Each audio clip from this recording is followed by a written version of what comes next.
ಸಹಜವಾಗಿ ಮುಖ್ಯಮಂತ್ರಿಗಳ ಕಚೇರಿ ನವೀಕರಣಕ್ಕೆ ಗೃಹ ಕಚೇರಿ ನವೀಕರಣಕ್ಕೆ ಕೋಟಿ ಕೋಟಿ ಹಣ ವ್ಯವಸ್ಥೆ ಇರೋ ವಿಚಾರ ವಿರೋಧ ಪಕ್ಷ ಬಿಜೆಪಿಯ ಆಕ್ರೋಶಕ್ಕೆ ಕಾರಣವಾಗಿದೆ. ಬೇಕಿತ್ತ ಈ ಆಡಂಬರ ಅಂತ ಹೇಳಿ ನೇರವಾಗಿ ಪ್ರಶ್ನೆ ಕೇಳಿದೆ ವಿರೋಧ ಪಕ್ಷ. ಸಮಾಜವಾದಿ ವ್ಯಕ್ತಿ ಅಂತ ಹೇಳಿ ತಮ್ಮಂತ ಬಿಂಬಿಸ್ಕೊಳ್ತಾರೆ. ಆದರೆ ಸುಖದ ಸುಪ್ಪತ್ತಿಗೆಯಲ್ಲಿ ಬೆಳೆದವರವರು ಕೋಟಿಗಟ್ಟಲೆ ಹಣವನ್ನ ನವೀಕರಣಕ್ಕೆ ಖರ್ಚು ಮಾಡೋದು ಅಗತ್ಯ ಇರಲಿಲ್ಲ ಅಂತ ಬಿಜೆಪಿ ನಾಯಕರು ಕೆಂಡಕಾರಿದ್ದಾರೆ.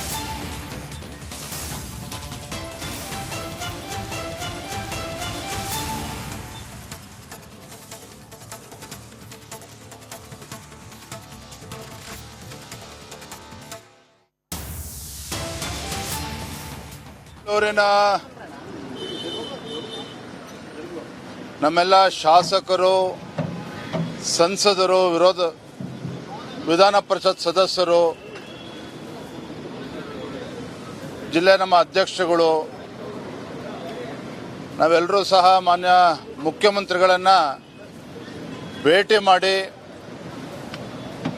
ಮುಂದಿನ ಬಜೆಟ್ನಲ್ಲಿ ಬೆಂಗಳೂರು ಮಹಾನಗರದ ಅಭಿವೃದ್ಧಿಯ ದೃಷ್ಟಿಯಿಂದ ಹೆಚ್ಚು ಮುಖ್ಯಮಂತ್ರಿಯನ್ನ ಭೇಟಿ ಮಾಡಿರುವಂಥದ್ದು.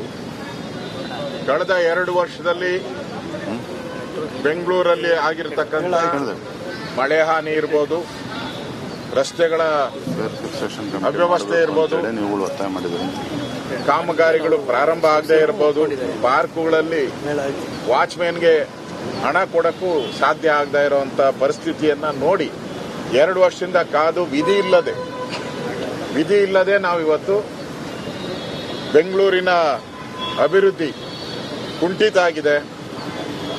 ಬೆಂಗಳೂರಿನ ಜನ ಶಾಪ ಆಗ್ತಾ ಇದ್ದಾರೆ.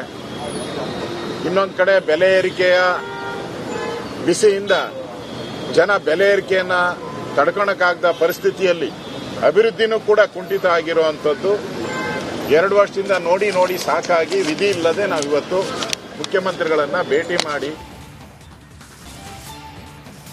ಸಹಜವಾಗಿ ಮುಖ್ಯಮಂತ್ರಿಗಳ ಕಚೇರಿ ನವೀಕರಣಕ್ಕೆ ಗೃಹ ಕಚೇರಿ ನವೀಕರಣಕ್ಕೆ ಕೋಟಿ ಕೋಟಿ ಹಣ ವ್ಯವಸ್ಥೆ ಇರೋ ವಿಚಾರ ವಿರೋಧ ಪಕ್ಷ ಬಿಜೆಪಿಯ ಆಕ್ರೋಶಕ್ಕೆ ಕಾರಣವಾಗಿದೆ.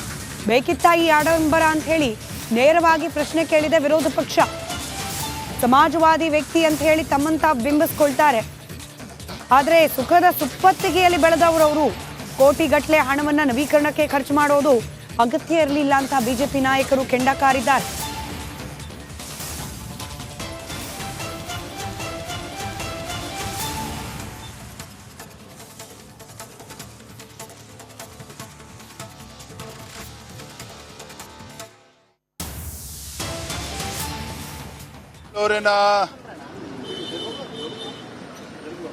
ನಮ್ಮೆಲ್ಲ ಶಾಸಕರು, ಸಂಸದರು, ವಿಧಾನ ಪರಿಷತ್ ಸದಸ್ಯರು,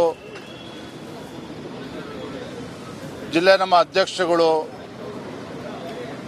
ನಾವೆಲ್ಲರೂ ಸಹ ಮಾನ್ಯ ಮುಖ್ಯಮಂತ್ರಿಗಳನ್ನು ಭೇಟಿ ಮಾಡಿ ಮುಂದಿನ ಬಜೆಟ್ನಲ್ಲಿ ಬೆಂಗಳೂರು ಮಹಾನಗರದ ಅಭಿವೃದ್ಧಿಯ ದೃಷ್ಟಿಯಿಂದ ಹೆಚ್ಚು ಮುಖ್ಯಮಂತ್ರಿಯನ್ನ ಭೇಟಿ ಮಾಡಿರುವಂಥದ್ದು.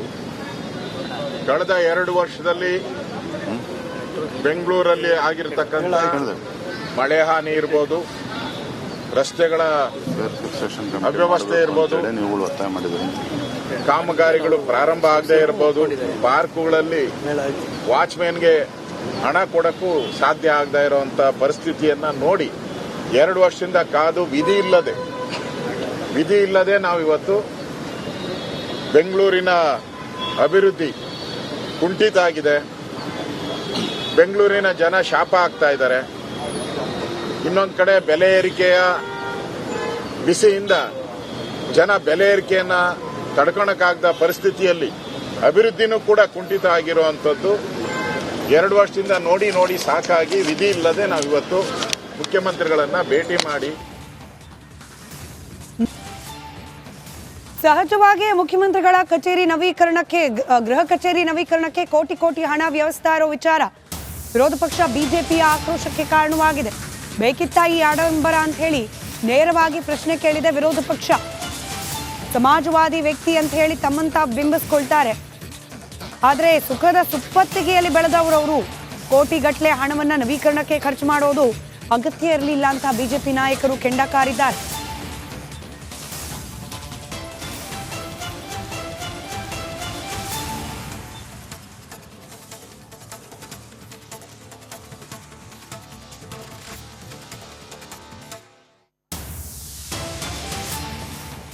ಬೆಂಗಳೂರಿನ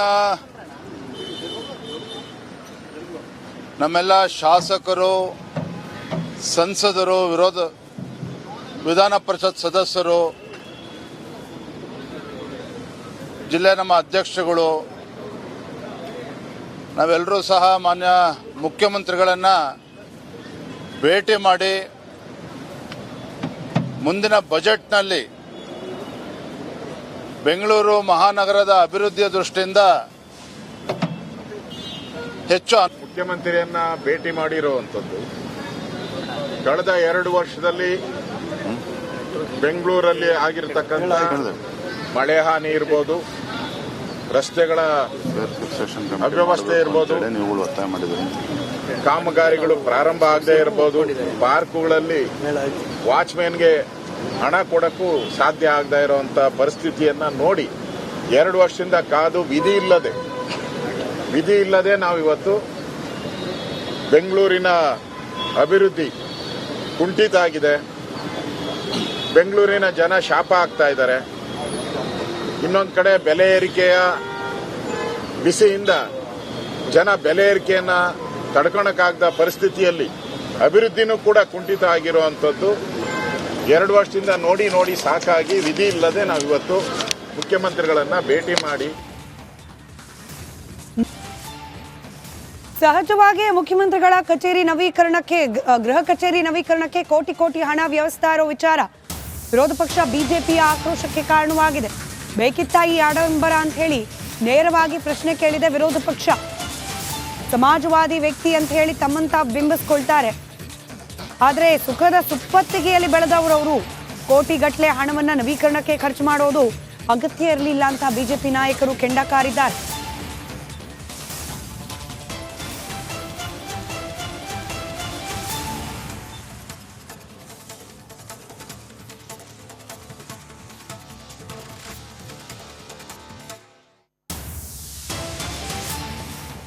ಬೆಂಗಳೂರಿನ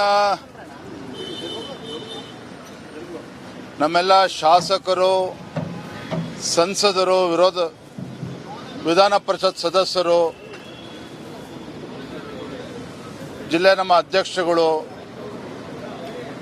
ನಾವೆಲ್ಲರೂ ಸಹ ಮಾನ್ಯ ಮುಖ್ಯಮಂತ್ರಿಗಳನ್ನ ಭೇಟಿ ಮಾಡಿ ಮುಂದಿನ ಬಜೆಟ್ನಲ್ಲಿ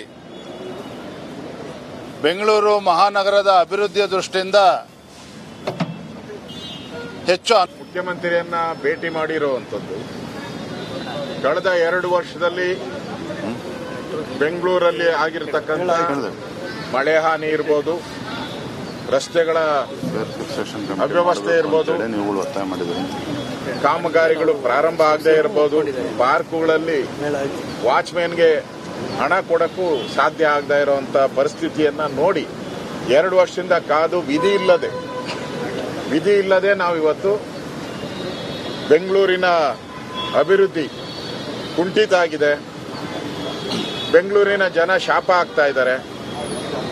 ಇನ್ನೊಂದು ಕಡೆ ಬೆಲೆ ಏರಿಕೆಯ ಬಿಸಿಯಿಂದ ಜನ ಬೆಲೆ ಏರಿಕೆಯನ್ನ ತಡ್ಕೊಳಕ್ಕಾಗದ ಪರಿಸ್ಥಿತಿಯಲ್ಲಿ ಅಭಿವೃದ್ಧಿನೂ ಕೂಡ ಕುಂಠಿತ ಆಗಿರುವಂತದ್ದು 2 ವರ್ಷದಿಂದ ನೋಡಿ ಸಾಕಾಗಿ ವಿಧಿ ಇಲ್ಲದೆ ನಾವಿವತ್ತು ಮುಖ್ಯಮಂತ್ರಿಗಳನ್ನ ಭೇಟಿ ಮಾಡಿ